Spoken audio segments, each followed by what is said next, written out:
Здравейте! Сега ще ви покажа как може да защитите споделената от вас информация чрез парола.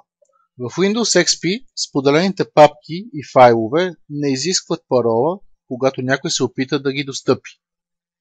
Това е така, защото Windows XP използва Ghost акаунта, вграден в него, за да осигури достъп на потребителите, искащи информация от вашия компютър. По принцип, той няма вградена парола и не може да му се постави такава през графичния интерфейс на Windows. Може да видите от Control Panel, User Accounts, Guest Account, няма възможност за добавяне на парола. Това може да се направи под команден ред от бутонът Start, Run, CMD, командата е net user guest password.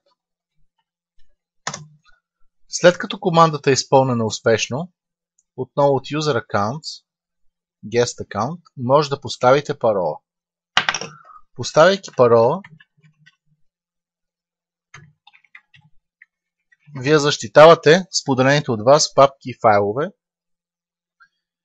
Може да предоставяте информацията само на определени хора, които вие желаете.